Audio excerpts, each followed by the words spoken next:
Hey guys, comic verse के एक और एपिसोड में आप सभी का स्वागत है। अब एक बात बताओ, जब भी सुपर हीरो वर्ड सुनते हो तो कितनी बार मार्शल आर्ट्स करने वाला ब्रूस ली जैसा सुपर हीरो दिमाग में आता है, या फिर 10 रिंग्स का नाम सुनने पर 10 हाथों में पहनने वाली बड़ी बड़ी चूड़ियां। लेकिन हाल ही में रिलीज होने वाली शैंग-ची इन सारी चीजों को बदल के रख देगी, क्योंकि ना केवल एशिया के सबसे पहले सुपर हीरो को इंट्रोड्यूस करवाने वाली है, बल्कि मार्वल की एक बहुत बड़ी चीज को रेटकॉन भी। तो वॉच दिस बिफोर वाली प्रथा को कंटिन्यू करते हुए कॉमिक वर्स से मैं हूं मोहित, और आज हम लोग बात करने वाले हैं उन सारी चीजों के बारे में जो शैंग-ची देखने से पहले आप सबको पता होनी चाहिए। तो बिना अपनी चूड़ियों को कनकाए चलिए शुरू करते हैं।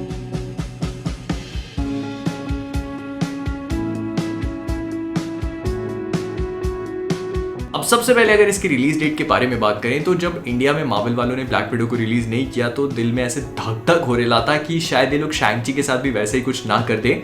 लेकिन सिंस वार्नर ब्रदर्स की सुसाइड स्क्वाड रिलीज हो गई थी तो इसे लेकर उम्मीद थी, एंड हाल ही में मार्वल इंडिया ने बात कंफर्म कर दी है कि वो लोग शैंग-ची को भी दुनिया जमाने के साथ जहां पे भी इंडिया में थिएटर्स खुले हैं वहां पर 3 सितंबर 2021 को हिंदी, इंग्लिश, कन्नड़ा और तेलुगु में रिलीज करेंगे, जो इसे स्पाइडरमैन फार फ्रॉम होम के बाद रिलीज होने वाली अगली मूवी बना देता है। एंड मैं एक बार बता देता हूँ कि स्पाइडरमैन फार फ्रॉम होम को रिलीज हुए 2 साल और लगभग 2 महीने बीत चुके हैं। एक बार सोच के देखो, जिन सुपर हीरोज की मूवी के लिए हमें 2 महीने वेट करना भारी पड़ता था, 2 साल 2 महीने क्या चीज होते हैं। खैर, अगर आप लोग सोच रहे हो कि क्या ये मूवी हॉटस्टार या डिज्नी प्लस पे भी रिलीज होगी, तो हाँ, रिलीज तो होगी, लेकिन इसकी थिएट्रिकल रिलीज के 45 डेज बाद, मतलब अगर हम लोग शैंग-ची की बात करें तो 18 अक्टूबर 2021 को रिलीज होगी डिज्नी प्लस पे। हॉटस्टार को लेकर क्या सीन है अभी तक कुछ भी कंफर्मेशन नहीं मिला है, प्रोबेबली तभी मिलेगा जाकर।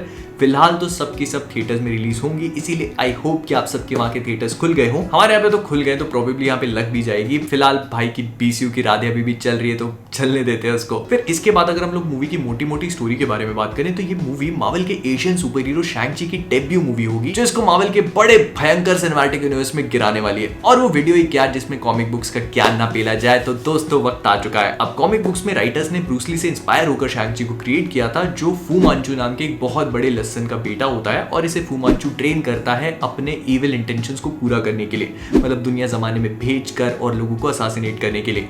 लेकिन जब शैंग-ची बड़ा होता है तो उसे रियलाइज हो जाता है कि पापा एक नंबर के हरामी हैं, तो इसीलिए यहाँ से निकल लेने में ही भलाई है। लौंडा बगावत पे उतर आता है, और इस तरह से फू मांचो और शैंग-ची आपस में एक दूसरे के मॉर्टल एनिमीज बन जाते हैं। अब क्योंकि कॉमिक बुक्स में फू मांचो एक बहुत ही बड़ा रेसिस्ट भी था, तो इसीलिए मार्वल के सिनेमैटिक यूनिवर्स में उसको रिप्लेस कर दिया गया है मैंडरिन से। और अगर आपको ये नाम सुना हुआ लग रहा है तो मैं आपको याद दिला देता हूँ कि कॉमिक बुक्स में मैंडरिन आयरन मैन का एक बहुत ही फेमस विलन है, जो अपनी उंगलियों में 10 अंगूठियों को पहनता है और उनसे इतना ही प्यार करता है जितना हमारा नीलू अपने कंचों से। लेकिन सबसे बड़ा कंफ्यूजन ये है कि मैंडरिन को हम लोग ऑलरेडी आयरन मैन 3 में मार्वल के सिनेमैटिक यूनिवर्स में देख चुके हैं, तो फिर ये वाला मैंडरिन कहां से आया? तो देखो, ऐसा मान लो कि आयरन मैन 3 में अपन ने जो भी देखा वो सब मार्वल वालों की सस्ती मस्ती थी, ये असली मस्ती होगी। जब आयरन मैन 3 में मार्वल वालों ने एल्ड्रिच किलियन को मैंडरिन बना दिया तो पब्लिक को ये बात इतनी जमी नहीं, तो इसीलिए उन्होंने सोचा एक काम करते हैं, इसको शैंग-ची के पापा बना के रेडकॉन कर देते हैं। लेकिन सिर्फ यही चीज रेडकॉन नहीं हुई है, इस वाले मैंडरिन के पास एक्चुअली में जो कॉमिक बुक्स वाले मैंडरिन के पास 10 पावर रिंग्स होती है वो नहीं है। इसकी रिंग्स असल में अंगूठियां नहीं बल्कि चूड़ियां हैं,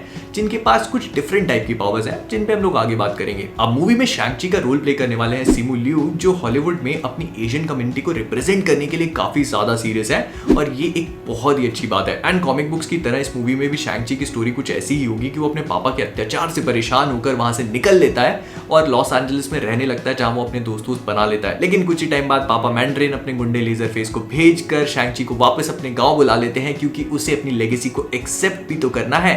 एंड इस मूवी में मैंडरिन का रोल प्ले करने वाले हैं टोनी लियोंग, जो कि चाइनीज फिल्म इंडस्ट्री में एक बहुत ही लेजेंडरी एक्टर हैं, और इन्होंने काफी सारे अवार्ड्स वगैरह भी जीत रखे हैं। एंड सिंस सुपर हीरो भी एशियन है, मूवी भी एशिया में सेट है, तो मुझे ये चीज बताने की जरूरत नहीं है कि इसमें हमें ढेर सारा मार्शल आर्ट्स एक्शन देखने को मिलने वाला है। और देखो, ऐसा हो नहीं सकता कि मार्वल की मूवी और इसे अपने सिनेमैटिक यूनिवर्स की बाकी पिक्चर और बाकी सुपर हीरोज के साथ कनेक्ट ना करे। तो इसमें भी एक पूरा का पूरा टूर्नामेंट होगा जो प्रोबेबली मार्शल आर्ट्स पे बेस्ड होगा। एंड इसकी पूरी सेटिंग को देखकर ऐसा लग रहा है कि शायद माद्रीपुर में होने वाला है, जो हम लोगों ने already falcon and the winter soldier में देख ली थी। लेकिन इतना ही नहीं, इस टूर्नामेंट में हमारे डॉक्टर स्ट्रेंज के साथ भटकने वाले वोंग भाई साहब भी पार्टिसिपेट करेंगे, जिनका मुकाबला होने वाला है एबोमिनेशन के साथ, जिसे हमने लास्ट 2008 की इनक्रेडिबल हल्क मूवी में देखा था, और अब ये जो शी हल्क वाली सीरीज आने वाली है तो उसमें भी अपीयर होगा। लेकिन ऐसा नहीं है कि मूवी में एक्शन के नाम पे सिर्फ मार्शल आर्ट्स है, मूवी फैंटेसी जॉनर में भी अपने हाथ पैर थोड़े थोड़े डुबोने वाली है, और फैंटेसी एलिमेंट्स के साथ थोड़ा थोड़ा खेलने वाली है, क्योंकि मूवी के ट्रेलर में एक ड्रैगन दिखाया गया है जिसे देखने के बाद मैंने तो इसे फिंग फैंग फूमी समझ लिया था, क्योंकि मार्वल कॉमिक्स में उसका 10 पावर रिंग्स के साथ बहुत ज्यादा बड़ा रेलेवेंस है, लेकिन इस मूवी में इसे द ग्रेट प्रोटेक्टर के नाम से बताया गया है।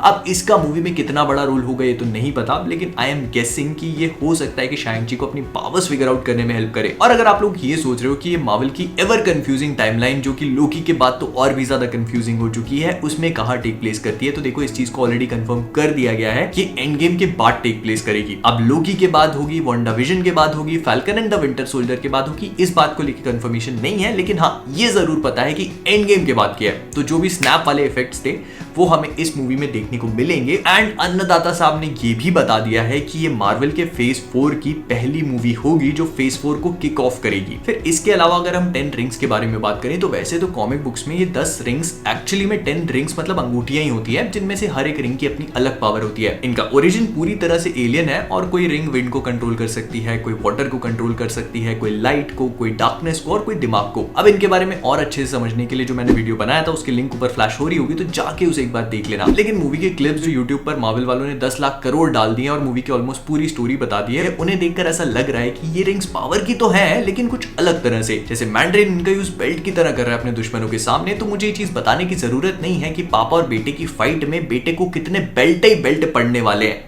खैर बचपन की यादों को यहीं तक रखते हैं और ज्यादा डीप में नहीं जाते।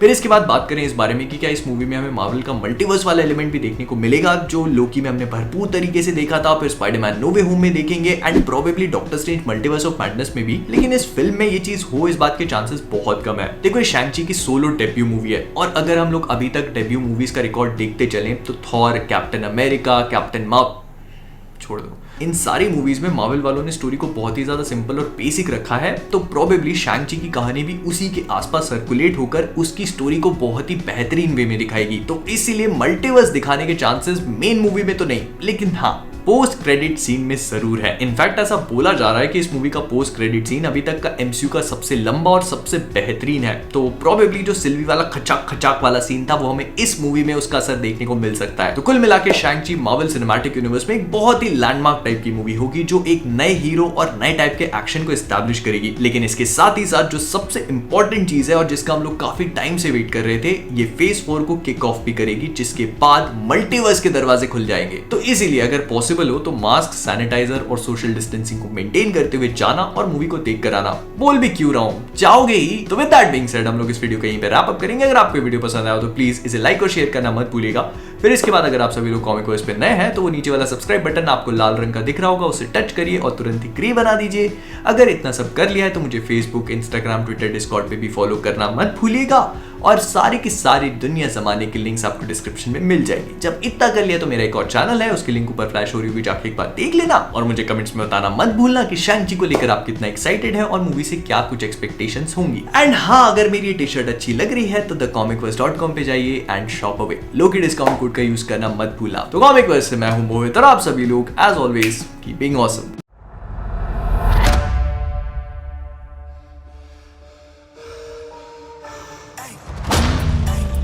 I gave you 10 years to live your life. Now you see me rise. And where did that get you?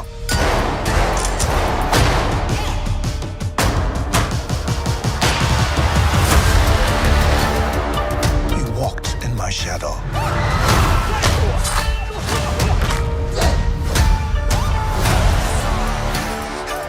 I trained you. So the most dangerous people in the world couldn't kill you. Son,